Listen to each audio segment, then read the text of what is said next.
Yesu mukunzi wanjye sinyita ku biri mu isi Yesu aranyuze uwanyimika nkaho umwami w'ishyanga rinini rite ribata icyaha cyose sinabikunda ahubwo niragije Yesu mukunzi wanjye sinyita ku biri mu isi Yesu aranyuze sinyita ku biri mu isi Yesu aranyuze.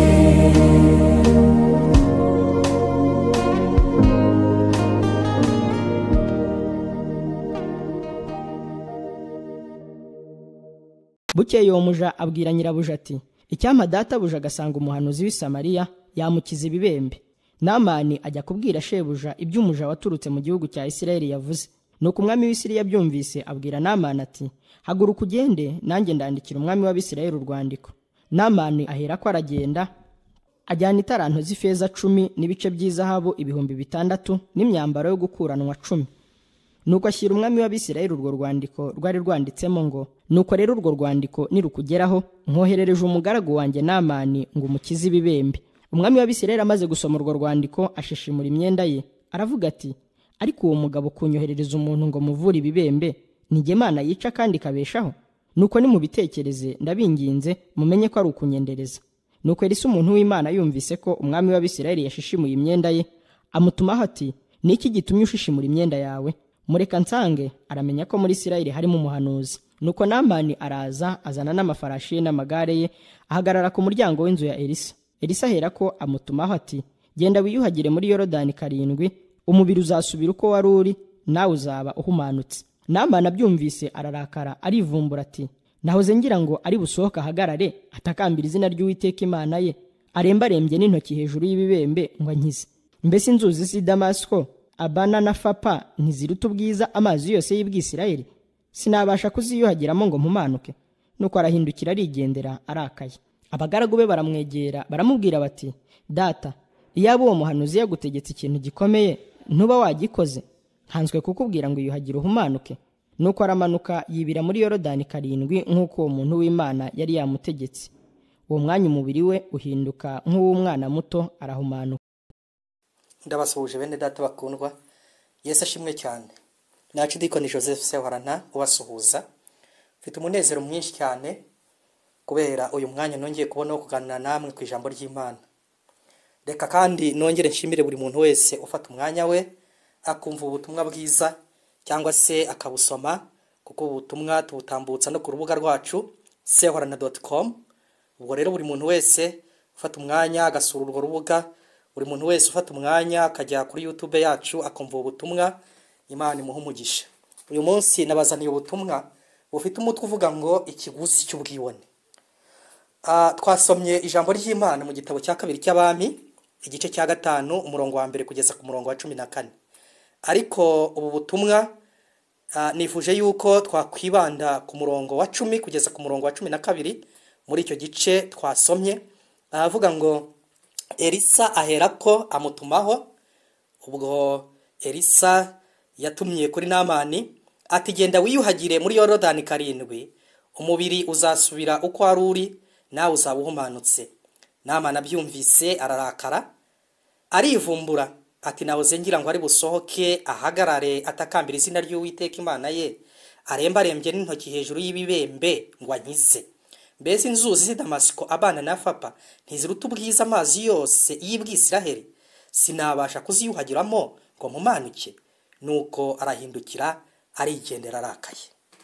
Burya koko ntabyera ngo de. Uyu mugabo witwa Namani yari umuntu w'umunyacyubahiro, yari umuntu ukomeye, yari umugaba w'ingabo za Siriya, ariwe twakwita chef d'état major muri iyi minsi. Yari umugabo w'umunyamaboko w'intwari kandi yari umuntu w'umutoni cyane kuri shebuja. Ikibabaje ariko yari umubembe. Indwara y'ibibembe Namani yari arwaye n'indwara mbi cyane. abayirwaraga babaga ibicibwa, baranenwaga bagacibwa mu makoraniro rusange. Kurwara ibibembe byari nk'umuvumo. Ababembe bagendaga bambaye imyambaro y'ibishwangi, aho banyuze bagasakuza bavuga ngo turahumanye turahumanye. Ibyo babikoreraga kugira ngo abantu babahunge, batabegera nabo bagahumana. Birumvikana ko abantu babazazwaga no kubona umuyobozi wabo Namani arwaye indwara nk'iyi ikojeje isoni, indwara iteye ubwoba kandi indwara yamubabazaga cyane. Amahirwe ariko Namani yaje kugira, mu rugo rwe hari umukobwa w'Umwisirayelikazi wari umuja w'umugore we. Yari yarazanywe n'ingabo z'Abasiriya zimutwaye bunyago. Nubwo uwo mukobwa yari umuja w'umunyagano, yagiriye impuhwe shebuja wari umwanzi w'ubwoko bwe. Umunsi umwe uwo mukobwa yabwiye umugore wa Namani ati, nzi umuntu wavura umugabo wawe. Muri Isiraheli hari umuhanuzi witwa Elisa, ashobora kuvura umugabo wawe. Namani yumvise amagambo umuja we yari yabwiye nyirabuja, yahise ajya gusaba uburenganzira n'umwami. Amaze kubuhabwa afata urugendo ajya kwivuza. Namani yajyanye urwandiko ahawe n'umwami w'Isiriya ngo arushyire umwami w'Abisiraheli, kandi muri urwo rwandiko hari handitswe ngo, nuko rero urwo rwandiko nirukugeraho, mwoherereje umugaragu wanjye Namani ngo umukize ibibembe.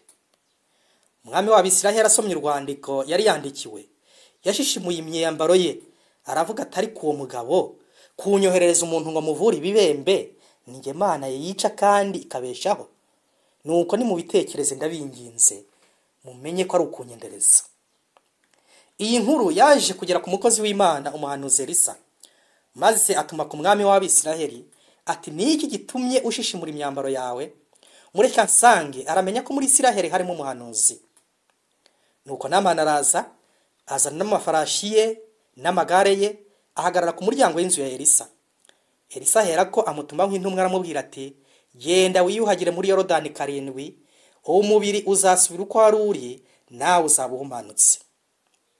Mu by'ukuri iyo Namani aza kubahiriza iyi nama yagiriwe n'umuhanuzi w'Imana yari gukira.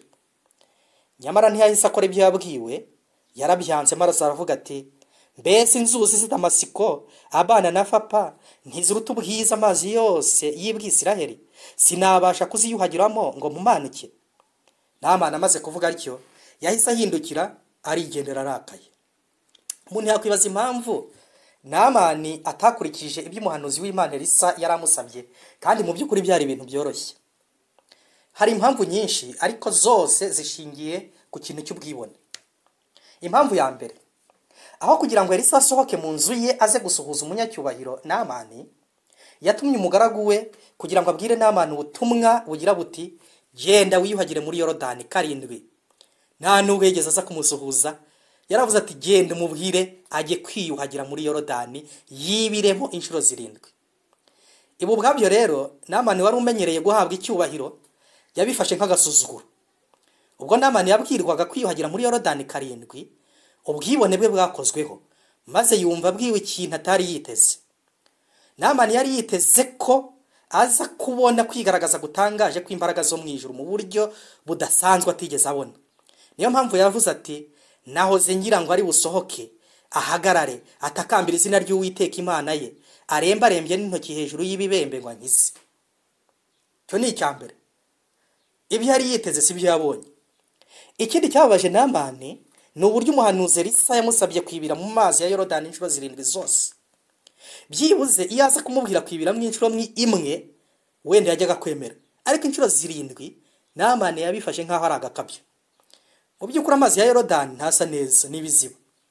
Namani ntiyumvaga uburyo ayo mazi mabi yagira imbaraga kurenza amazi meza y'inzuzi z'iwabo zari urubogobogo.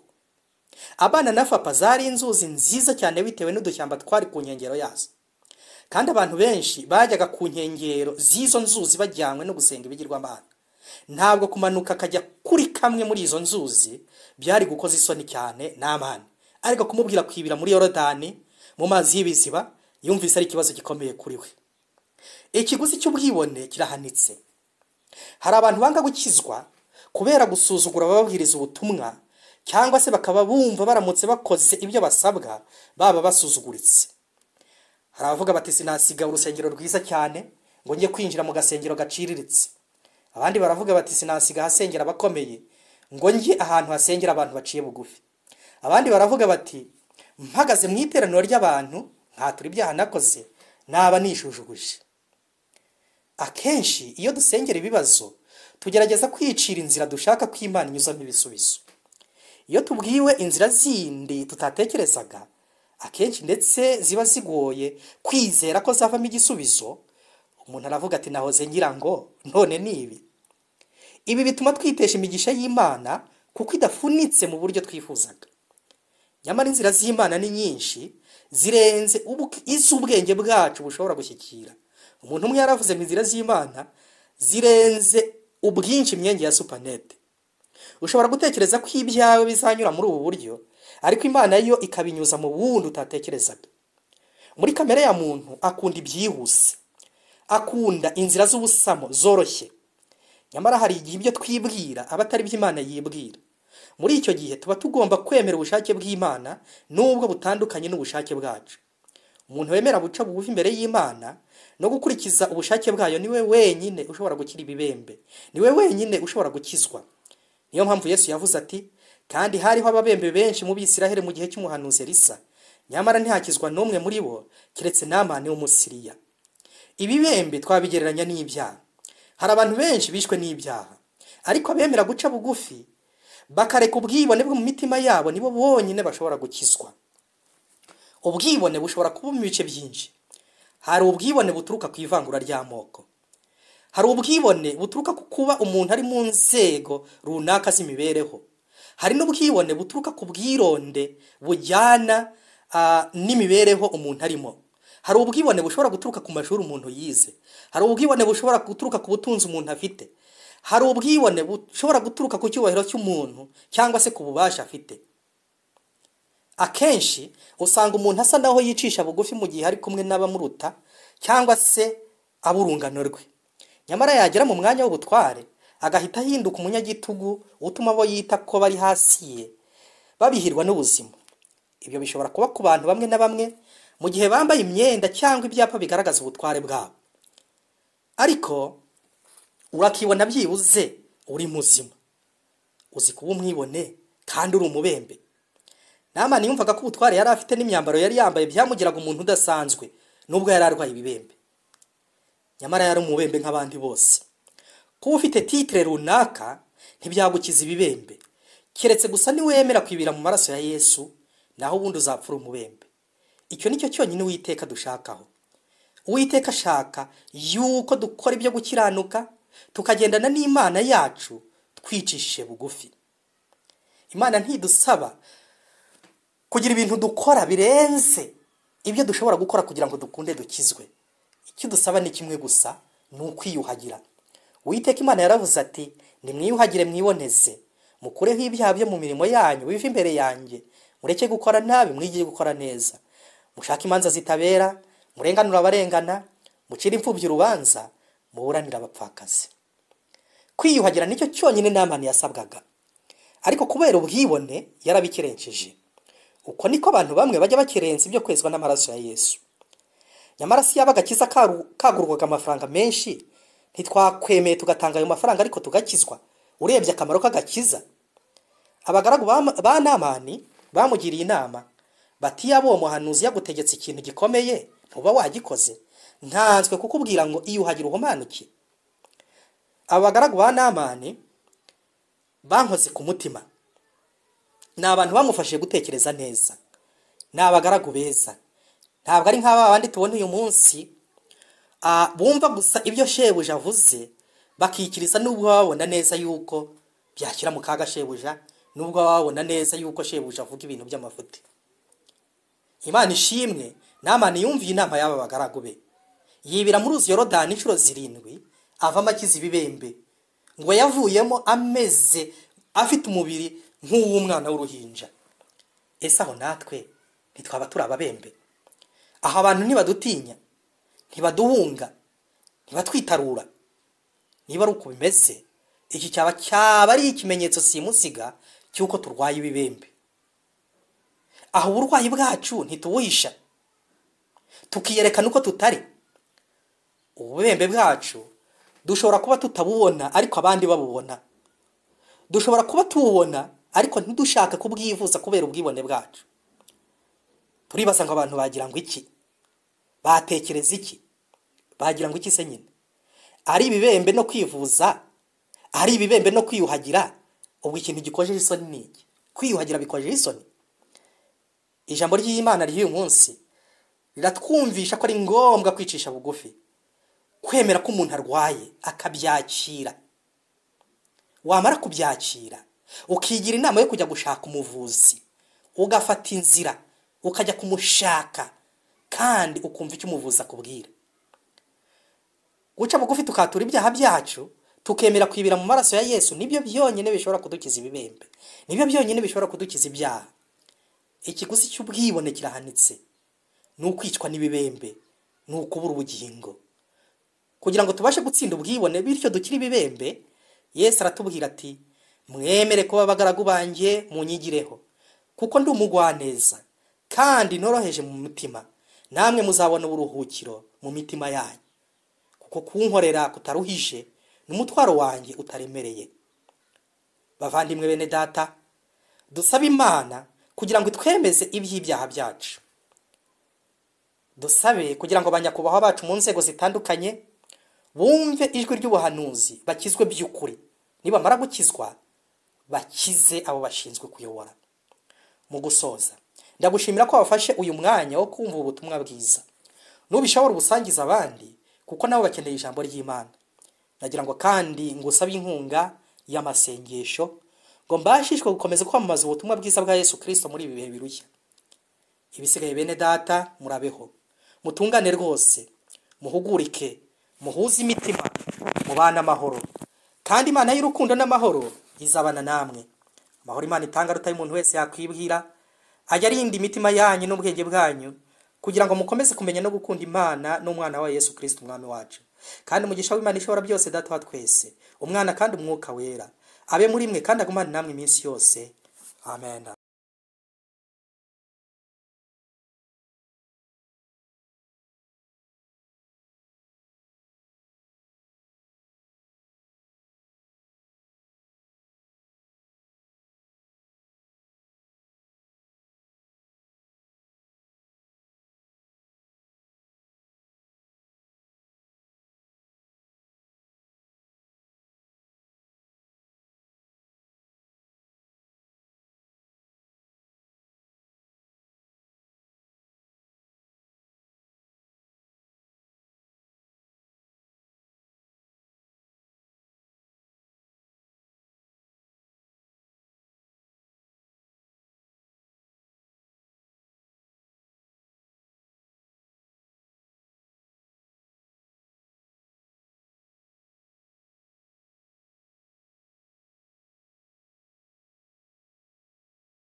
she